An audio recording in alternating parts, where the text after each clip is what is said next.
नमस्कार। देश की बात में मैं कादम्बिनी शर्मा हूं आपके साथ और सबसे पहले खबर आ रही है पंजाब से। केंद्र ने पंजाब सरकार का एक प्रस्ताव ठुकरा दिया है। ये प्रस्ताव असल में पराली प्रबंधन को लेकर था, जो पंजाब की तरफ से भेजा गया था, लेकिन प्रस्ताव को खारिज कर दिया गया है। ये कहा गया था पंजाब की तरफ से कि पराली जलाने से रोकने के लिए 2500 रुपए प्रति एकड़ मुआवजा किसान को दिया जाए, लेकिन प्रस्ताव खारिज होने के बाद भगवंत मान ने पराली प्रबंधन के लिए अब नई योजना का ऐलान कर दिया है।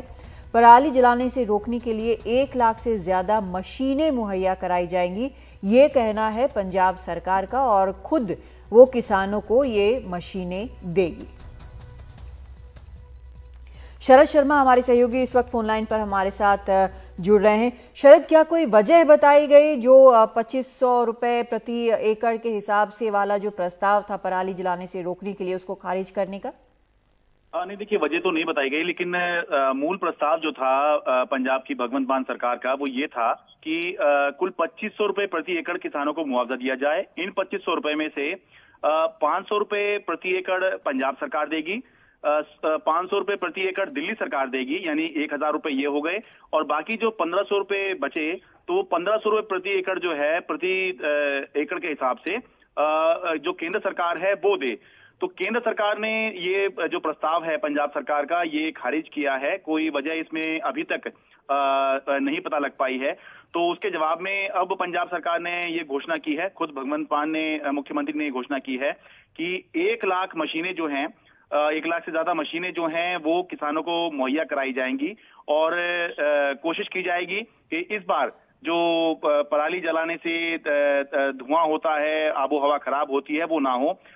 करीब करीब मान के चलें 75 लाख एकड़ में पंजाब में धान की फसल लगाई जाती है, और अब जल्द ही सीजन आने वाला है जब धान की फसल लगाई जाएगी, और लगभग जो 75 लाख एकड़ में धान लगता है, 50% जो धान लगता है उसमें किसान जो हैं वो जो पराली बचती है, यानी कि फसल काटने के बाद का जो हिस्सा बचता है, उसको काटते नहीं है, क्योंकि उनको वो महंगा पड़ता है, उसका प्रबंधन महंगा पड़ता है, इसलिए जलाना जो है उनको बहुत आसान लगता है।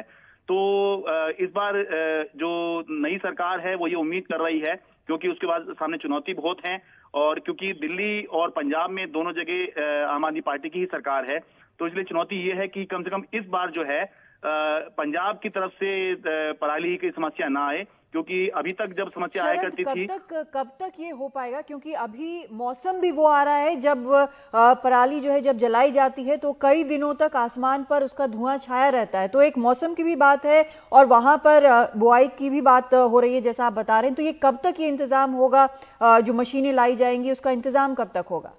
देखिए, कोई अभी डेट तो नहीं दी गई है, लेकिन मुख्यमंत्री ने जो घोषणा की है वो ये है कि अगले कुछ दिनों में इसका पूरा जो प्लान है वो बता दिया जाएगा, और यही बताया जाएगा कि जो 1 लाख मशीनें हैं ये किस तरह से किसानों को मुहैया कराई जाएंगी। ये भी बात चल रही है कि अभी तक जो मशीनें दी जाती थी उसमें बहुत से बेनिफिशियरी जो हैं वो सही नहीं निकलते थे, यानी गलत हाथों में वो जाने की बात भी की गई। तो इस बार डायरेक्ट खातों में किसानों के पैसा दिया जाए ताकि वो मशीन खरीद पाएं और जो पराली का प्रबंधन है वो कर पाएं। तो ये कहा गया सरकार की तरफ से कि अगले कुछ दिनों में सारा प्लान जो है वो जनता के सामने रखेंगे। चलिए, अगर ये हो जाता है तो बड़ी राहत की बात होगी, न सिर्फ पंजाब के लिए बल्कि दिल्ली के लिए भी और बाकियों के लिए भी, क्योंकि सांस लेना बिल्कुल मुश्किल हो जाता है ऐसे वक्त में जब पराली जलाई जाती है और उसका असर सब पर पड़ता है आसपास पर। रुक करते हैं हम अगली खबर का। और सिद्धू मूसेवाला मर्डर केस में एक नया डेवलपमेंट हुआ है। पुलिस ने एक और शूटर को गिरफ्तार किया।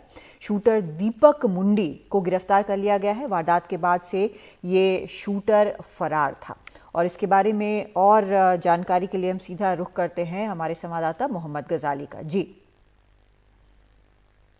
पंजाब गौरव यादव की तरफ से ये अभी सूचना शेयर की गई है कि बंगाल नेपाल बॉर्डर पर सेंट्रल एजेंसी, पंजाब पुलिस और दिल्ली की स्पेशल सेल के एक जॉइंट संयुक्त ऑपरेशन में दीपक मुंडी और उसके 2 साथियों को गिरफ्तार किया गया है। दीपक मुंडी जो है उन 6 शूटरों में से एक शूटर था जो अभी तक पुलिस की गिरफ्त से बचा हुआ था। इसमें बाकी जो 5 शूटर थे उसमें से 2 को अमृतसर में जुलाई के महीने में इनकाउंटर में मार गिराया गया था, और उससे पहले 3 जो शूटर्स थे उनकी गिरफ्तारी कर ली गई थी। तो एक तरह से बड़ा ऑपरेशन है पंजाब पुलिस के और दिल्ली पुलिस के हिसाब से, क्योंकि यही एक आखिरी कड़ी थी। इसके अलावा कई ऐसे लोगों को भी गिरफ्तार किया जा चुका था जिन्होंने लॉजिस्टिकल सपोर्ट या किसी तरह की भी सहायता इन शूटर्स को पहुंचाई थी। आपको पता है कि लॉरेंस बिश्नोई और जग्गू भगवानपुरिया, जो दो बड़े नामी गैंगस्टर हैं जिन्होंने इन सभी चीजों की प्लानिंग की थी, उनको पहले ही गिरफ्तार किया जा चुका है या पंजाब पुलिस की कस्टडी में लिया जा चुका है। दिल्ली की जेलों में बंद थे। तो इस पूरे एपिसोड में 29 मई की वारदात के बाद, सिद्धू मूसेवाला के मर्डर के बाद, आज जाकर ऑलमोस्ट पूरे कड़ी में जो लास्ट शूटर था उसको भी पकड़ लिया गया है। लेकिन इसके अलावा इसके और भी कई खिलाड़ी हैं, कई अदाकार इस पूरे मामले में जो इन्वॉल्व हैं, जो फॉरेन में बैठे हैं, उनको भी पकड़ने की कोशिश की जा रही है। लुकआउट नोटिस भी जारी किया गया है। लेकिन इन सबके बावजूद आज जिस दीपक को पकड़ा गया है, ये आखिरी शूटर था जो उस दिन मौके पर, जिसने सिद्धू मूसेवाला के मर्डर में जिसका अहम रोल भी था, उसको भी आज बंगाल नेपाल के सीमावर्ती इलाकों से पकड़ा गया है। और अब रुख करते हैं कोलकाता का, जहां पर 6 जगहों पर ईडी का छापा चल रहा है। ईडी की रेड में 7 करोड़ रुपए अभी तक कैश मिले हैं। मोबाइल गेमिंग एप्लीकेशन से जुड़ा हुआ ये मामला है, ये बताया जा रहा है। और नोट गिनने के लिए फिलहाल 8 मशीनें लगाई गई हैं। तो 7 करोड़ पहले ही बरामद हो चुका है, सारा का सारा कैश है। मशीनें लगाई गई हैं, मतलब ज़्यादा इसमें कैश है, तो इसलिए 8 मशीनें यहाँ पर लगाई गई हैं। 6 जगहों पर एक साथ ईडी की ये रेड चल रही है, छापे पड़ रहे हैं। सीधा रुख करते हैं हमारे संवाददाता सौरभ गुप्ता का इस पर और जानकारी के लिए। जी सौरभ। जितना हमें ईडी के जो हमारे सूत्र हैं उनसे पता चला है, इसमें ये पता चला है कि आज 6 जगहों पर कोलकाता में ये छापेमारी चलाई गई ईडी द्वारा। एनफोर्समेंट डायरेक्टरेट और एनफोर्समेंट डायरेक्टरेट के जो अधिकारी थे, उनके साथ बैंक के अधिकारी भी थे। ये एक बिजनेसमैन के जो प्रेमिसेस है, वहां गार्डन बीच एरिया में शनिवार को ये छापेमारी शुरू हुई। और जितना ईडी द्वारा बताया जा रहा है, करीब करीब 7 करोड़ रुपए कैश बरामद हुई है। साथ साथ कुछ प्रॉपर्टी के कागजात भी बरामद हुई है। ये रेड अभी भी चल रहा है, ऐसे ईडी का कहना है। और कैश काउंटिंग मशीन से पूरी तरीके से कैश को गिना जा रहा है। ये केस एक मोबाइल गेमिंग ऐप को लेकर है। और ये उसी ऐप के खिलाफ या उसी ऐप जो बिजनेसमैन के द्वारा ये ऐप ये किया गया, उनके खिलाफ एक money laundering, anti money laundering case जो है ईडी द्वारा रजिस्टर किया गया था। उसके बाद ये रेड किया गया है।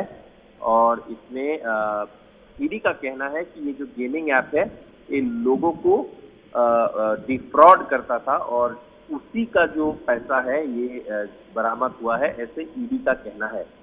अब तक जिनके ऊपर छापेमारी हुई है, उनके तरफ से कोई बयान नहीं आया है और उनके बयान अभी तक नहीं मिले हैं किसी पत्रकार को, तो इसलिए उनका क्या कहना है ये अभी हम नहीं बता पाएंगे। लेकिन ईडी द्वारा आज 6 जगहों पे छापेमारी किया गया है, जिसमें से एक जगह से ऐसे बताया जा रहा है 7 करोड़ रुपए कैश में, जो ज्यादातर 500 रुपए और 2000 रुपए के नोट है उसमें है। ऐसे 7 करोड़ रुपए ईडी द्वारा बरामद किया गया है, ऐसे ईडी का कहना है। जी, रुक करते हैं अगली खबर का। केंद्रीय गृह मंत्री अमित शाह ने आज कांग्रेस की भारत जोड़ो यात्रा और राहुल गांधी पर तंज कसा। उन्होंने कहा कि राहुल गांधी विदेशी टी शर्ट पहनकर भारत जोड़ने निकले। दरअसल कल बीजेपी ने राहुल गांधी की एक फोटो ट्वीट की थी। बीजेपी ने कहा था कि राहुल गांधी की टी शर्ट 41,000 रुपए की है। इसी को लेकर आज अमित शाह ने तंज कसा। इसके साथ ही अमित शाह ने गहलोत सरकार पर भी निशाना साधा। उन्होंने कहा कि कांग्रेस खोखले वादे कर सकती है, वादे पूरे नहीं कर सकती। कांग्रेस न रोड बना सकती है, न बिजली दे सकती है और न ही रोजगार। साथ ही उन्होंने कहा कि कांग्रेस सिर्फ वोट बैंक और तुष्टीकरण की राजनीति कर सकती है। अभी ये वो राहुल बाबा भारत जोड़ो यात्रा लेकर निकले हैं, विदेशी जर्सी पहनकर, विदेशी टी शर्ट पहनकर भारत जोड़ने निकले हैं। मैं उनको और कांग्रेसियों को उनका संसद का भारत भाषण का एक वाक्य याद कराता हूं, भारत राष्ट्र है ही नहीं। अरे राहुल बाबा, किस किताब में पढ़े हो? किस किताब में पढ़े हो? ये तो वो राष्ट्र है जिसके लिए लाखों लाखों लोगों ने अपने सर कटवाकर भूमि को लाल करने का काम कर दिया। और आपको ये राष्ट्र नहीं लगता है? ये राहुल बाबा भारत जोड़ने निकले हैं। मुझे लगता है कि उनको भारत का इतिहास पढ़ने की जरूरत है। अभी देश में कांग्रेस की 2 सरकारें हैं। कितनी हैं? दोनों का चुनाव 23 में है। कब है? छत्तीसगढ़ और राजस्थान में अगर भाजपा सरकार होती है तो क्या बचेगा? जोर से बोलिए, क्या बचेगा? करने जैसा काम है या नहीं है? है या नहीं है? तो मुझे बताओ, मारवाड़ के भाइयों बहनों कार्यकर्ताओं, 2023 में भगवा झंडा फहराओगे क्या? पक्का?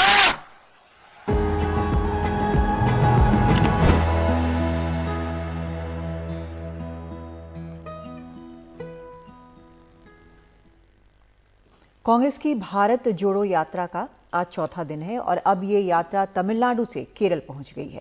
इस दौरान वहां पर कहा जा रहा है कि आज देश में 42% युवा बेरोजगार हैं। युवाओं का भविष्य असुरक्षित होने पर क्या भारत का भविष्य सुरक्षित हो सकता है?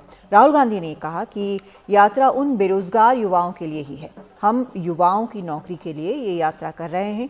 कन्याकुमारी से शुरू होने वाली भारत जोड़ो यात्रा 3700 किलोमीटर की दूरी तय कर कश्मीर में खत्म होगी।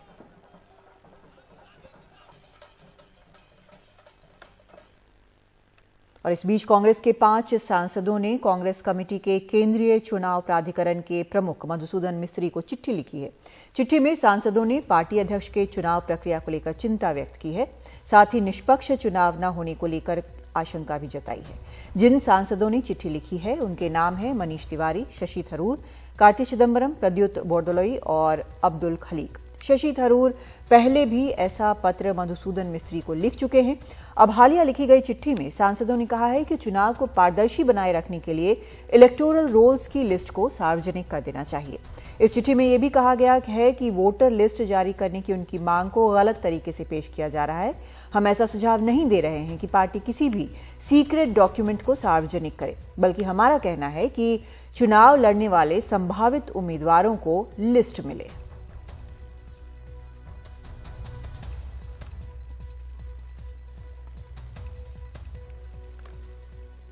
एक छोटा सा ब्रेक लेते हैं, लौटते हैं। और खबर महाराष्ट्र से, जहां पर गणेश विसर्जन के दौरान कुल 20 लोगों की मौत हो गई है। विसर्जन के दौरान पानी में डूबकर 14 लोगों की मौत की खबर है, जबकि विसर्जन के दौरान नागपुर में सड़क हादसे में 4 लोगों की मौत हो गई है। इस पर और जानकारी दे रहे हैं हमारे सहयोगी सुनील सिंह। जैसा कि सभी जानते हैं कि इस बार कोई पाबंदी नहीं थी, जैसा कि पिछले 2 साल रही है। लिहाजा कल हमने देखा कि गणपति विसर्जन के दिन बड़े पैमाने पर लोग गणेश मूर्तियों को देखने के लिए या साथ में जाने के लिए विसर्जन के दौरान सड़कों पर लाखों लोग दिखाई पड़ रहे थे। अब ये जानकारी उभर कर आई है कि पूरे राज्य भर में कुल 14 लोगों की मौत हो गई है पानी में डूबने की वजह से, यानी कि विसर्जन के दौरान जब वो समुद्र में, नदी में, तालाब में गए हैं उस दौरान मौत हुई है। उसमें जो जानकारी मिल रही है कि अहमदनगर में 2 मौत हुई है, वर्धा में 4 और धुले पुणे शहर में भी इस तरह की मौत हुई है। जबकि 6 ऐसे मौत हुई है जो अलग अलग हादसों में है, जैसे कि नागपुर में सड़क दुर्घटना में 4 लोगों की मौत हो गई, ठाणे में एक महिला की मौत पेड़ गिरने की वजह से हो गई और पुणे में ही एक व्यक्ति जो है वो कुएं के चबूतरे पर गिर गया, इसके लिए उसकी मौत हो गई। तो ये गंभीर हादसे उभर कर सामने आए हैं और बड़ा एक आंकड़ा है। अगर हम पूरे राज्य भर का देखें तो 20 लोगों की मौत होना, वो भी ऐसे पर्व में जो कि उल्लास का है, उमंग का है, लोग खुशी मनाते हैं, भगवान की पूजा करते हैं, आराधना करते हैं, लेकिन अंतिम विदाई के दौरान इस तरह का एक दुखद हादसा भी देखने को मिला है जिसमें अलग अलग 20 लोगों की मौत हो गई है। पालतू कुत्तों के हमले की घटनाएं लगातार बढ़ती जा रही हैं। दिल्ली एनसीआर में ऐसी कई घटनाएं हुई हैं जिनमें पालतू कुत्तों के हमले में बच्चे घायल हुए हैं। एक हाल की घटना में कुत्ते के काटने से एक बच्चे को 150 से ज्यादा टीके लगे। बच्चा बोल तक नहीं पा रहा है। रविशंजन शुक्ला की रिपोर्ट। तस्वीरें गाजियाबाद के संजय नगर पार्क की हैं, जहां एक पिटबुल कुत्ते ने अचानक एक 11 साल के बच्चे पर हमला कर दिया। मालिक जब तक छुड़ाता, बच्चे की हालत ऐसी हो गई कि उसे 170 टाँके लगे और फिलहाल वो बोल नहीं सकता है। बच्चे के दादा के मुताबिक अगर वक्त रहते लोग पिटबुल कुत्ते से बचाते नहीं तो बच्चे की वो जान ले लेता। अब पुलिस ने मामला तो दर्ज किया ही है, साथ ही निगम ने 5,000 रुपए का जुर्माना लगाया है। बच्चों बैठे रहना, भाई उसकी फेस को देख के हम भी सारी चीज़ें समझ रहे हैं। 5th क्लास में 12 तारीख से पेपर है, उसके आफ्टर लिए वो नहीं दे पाए। कम से कम 2 महीना तो उसको बेड पे, तो 1 महीना मानो, पर उसको पूरा एक्टिव होने में 2 महीने तो जाएगा। जो निशान का है वो तो आप जान नहीं सकते, तो बाद में डॉक्टर लोग बताएंगे मुंह पे। इतने स्टेज आए तो कैसे ख़त्म होंगे। इससे पहले एक वीडियो वायरल हुआ जहां गाजियाबाद में ही एक लिफ्ट में एक महिला का पालतू कुत्ता बच्चे को काटता है। महिला की संवेदनहीनता देखकर पुलिस ने मामला दर्ज किया और निगम ने जुर्माना लगाया। अब निगम ये अपील कर रहा है कि पालतू कुत्ते की जानकारी मुहैया कराया जाए।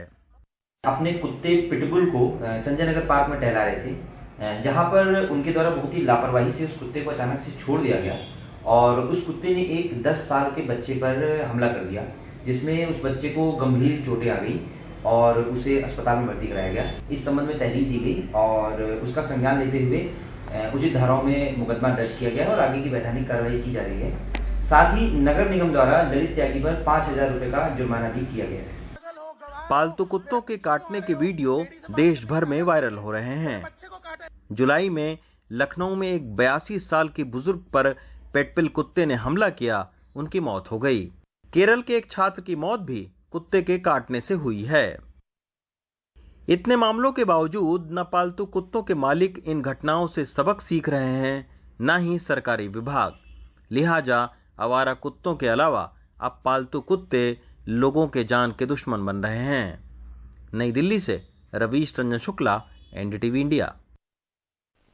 उत्तर प्रदेश और बिहार के बड़े इलाके मॉनसून की भारी किल्लत से जूझ रहे हैं।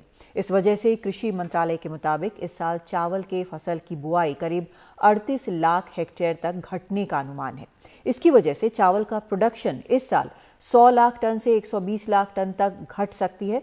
इसे देखते हुए नए सीजन में चावल की कीमतों को नियंत्रित रखने के लिए कल रात सरकार ने गैर बासमती चावल की कुछ वैरायटीज के एक्सपोर्ट पर 20% तक एक्सपोर्ट ड्यूटी लगा दी और ब्रोकन राइस के एक्सपोर्ट पर प्रतिबंध लगा दिया है। उत्तर प्रदेश, बिहार और झारखंड जैसे राज्यों में मॉनसून की बारिश औसत से काफी कम होने का सबसे ज्यादा असर चावल की बुआई पर पड़ा है। खाद्य सचिव सुधांशु पांडे ने शुक्रवार को कहा, कमजोर बारिश की वजह से इस साल धान की बुआई 38,06,000 हेक्टेयर कम इलाके में होने का अनुमान है। खाद्य सचिव सुधांशु पांडे ने शुक्रवार को कहा, कमजोर बारिश की वजह से इस साल धान की बुआई 38,06,000 हेक्टेयर कम इलाके में होने का अनुमान है। इस वजह से पिछले साल के मुकाबले इस साल चावल का उत्पादन करीब 100 लाख टन तक घटने का अनुमान है। हालात और खराब हुए तो उत्पादन 120 लाख टन तक घट सकता है। जहाँ कहीं पर कम हुई है और कुछ जगहों पर जहाँ पर बारिश अच्छी हुई है, ज्यादा एरिया है वो, तो यील्ड बढ़ेगी तो हो सकता है कि प्रोडक्शन लॉस एंड में ना हो। अभी तो ये खाली बिल्कुल स्टैटिस्टिकल फिगर है कि इतना एरिया, इतनी यील्ड, इसके बेसिस पर कितना अनुमान है सर? मतलब 100 लाख टन का उन्होंने अनुमान लगाया है पूरे साल का खरीफ सीजन। हालांकि खाद्य सचिव ने दावा किया कि अगर उत्पादन इस साल कुछ कम भी हुआ तब भी देश में जरूरत के मुताबिक चावल का स्टॉक उपलब्ध रहेगा। ये अभी तक का जो आपका एक्सपोर्ट है करीब 72 लाख मीट्रिक टन का है। लास्ट ईयर नॉर्मल प्राइस थे मार्केट में और आपका एक्सपोर्ट 212 लाख मीट्रिक, तो करीब 150 लाख मीट्रिक टन का आपके पास सरप्लस। अगर प्रोडक्शन फिगर्स वैसे ही रहते हैं, क्योंकि लास्ट ईयर से इस बार प्रोडक्शन हमारा थोड़ा ज्यादा होने की उम्मीद थी, तो अगर बारिश की वजह से कुछ 2-3% कम भी होता है तब भी हमारा प्रोडक्शन हो सकता है लास्ट ईयर के लेवल पे रहे। उस सिचुएशन में हमारे पास अवेलेबिलिटी जो है वो राइस की सफिशिएंट होगी डोमेस्टिक कंजम्पशन। उधर गैर बासमती चावल की कीमतें थोक और खुदरा बाजार में बढ़ने लगी हैं, लोग परेशान हैं। इस साल कमजोर मॉनसून की वजह से चावल का प्रोडक्शन पिछले साल के मुकाबले करीब 100 से 120 लाख टन कम होने का अनुमान है और इसकी वजह से जो बाजार में जो अर्थव्यवस्था है चावल की, उस पर भी असर पड़ रहा है। सेला चावल में ज्यादा तेजी आई है। कितना?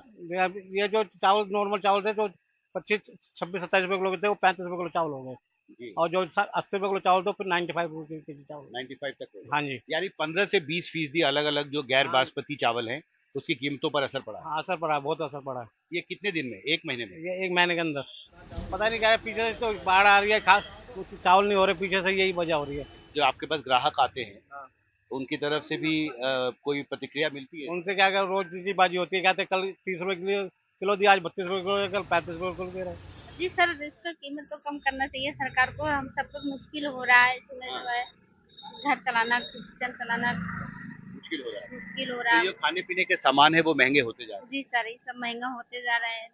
तेल, चावल हुआ, आटा हुआ, ये सब तो महंगा ही होता जा रहा है, तो इसका तो थोड़ा कम कीमत करना चाहिए। जाहिर है महंगाई रोकने की जद्दोजहद में जुटी सरकार के लिए चावल के मोर्चे पर चुनौती बड़ी हो रही है। दिल्ली से कैमरा पर्सन पूजा आर्या के साथ हिमांशु शेखर, एनडीटीवी इंडिया।